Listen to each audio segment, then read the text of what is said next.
For our poetry project, we decided to do a poem called People Are Not Poetry by Erin Hansen. We found this poem on Google Images when we searched up poems about life.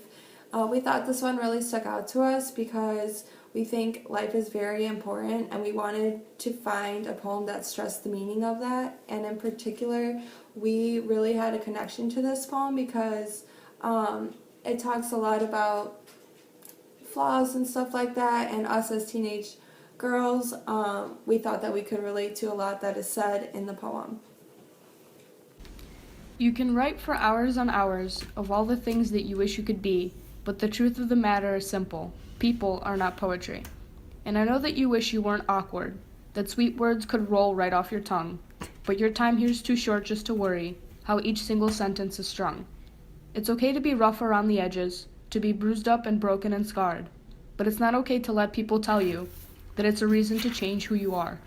Your hair doesn't always sit neatly, the way a poem sits so neatly in lines, and sometimes you might feel like a word that nobody has learnt to define. You might not be a star that lights darkness, or a bird that can teach us to soar, but it's okay, because you are too complex to be crammed into one metaphor. It's okay not to know what you're doing, since your feelings don't all have to rhyme.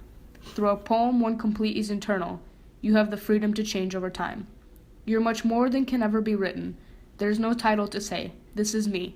You can't be trapped in the lines of a notebook, because people are not poetry. For the literal level, this poem literally means that humans are not perfect. Everyone has flaws, and even though we all feel insecure about ourselves at times, we shouldn't because it's okay to have them. The poem compares humans to poems because the author is trying to prove a point that poems are a form of perfection, while humans are not. Once a poem has been written, revised until it's perfect, and then published, it will always stay that way forever. On the other hand, humans constantly change every single day. Our appearances and mindsets never stay the same, and that is because humans never stop learning. Unlike a poem, humans do not get revised a few times until they are perfect and then never change again. Humans are a never-ending revision process because there is no such thing as perfection in the human race. That is because there are too many changing factors in the everyday world that would make it impossible for humans not to change throughout their whole lives. This poem is trying to tell the reader that you should not be worried about your flaws because if you don't like something, you can always change it. Humans are not like poems where they are the same forever after they are published because we have the ability to keep revising ourselves until the end of our lives. This causes poems to remain perfect for forever, because no change is done to them once they are considered mistake-free and published. But humans cannot remain perfect, because change occurs every day in the real world. We are not trapped inside the lines of a piece of paper. We are free to move around in the world and change ourselves based on the experiences we go through. For the philosophic level, the poem itself questions the worth of a person and proves that humans all have flaws. We are not limited to fathomable words written on straight lines because we are always changing and growing. The poem also described the word poetry as something beautiful. At the end of the poem, it says people are not poetry because people aren't just one form of beautiful. Therefore, we cannot all be defined as just one single word. Every person is different, and so is every poem. But a poem itself is perfect while a human is not. So they are comparable, but one remains the same forever while the other remains constantly changing.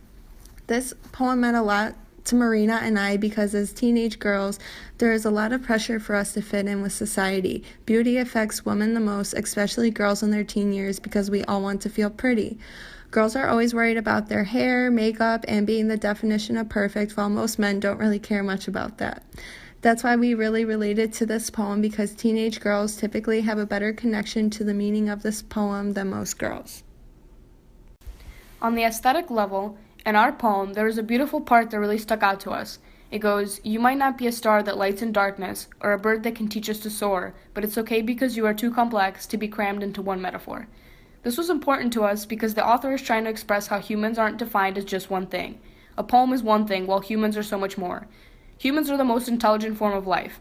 We learn new things every day and we go through new experiences that shape who we become. When you're a child, you want to buy all the toys that you see in the store, but when you're an adult, you want to buy things like clothes and food. This is because humans go through different stages in their lives. As we grow up, not only do we grow and change appearances, but we also change our mindsets. This is why humans are not just one thing. We may all be trapped in one body, but our bodies are constantly changing. We may not be who we were yesterday, and that's why we are too complex to be compared to perfection.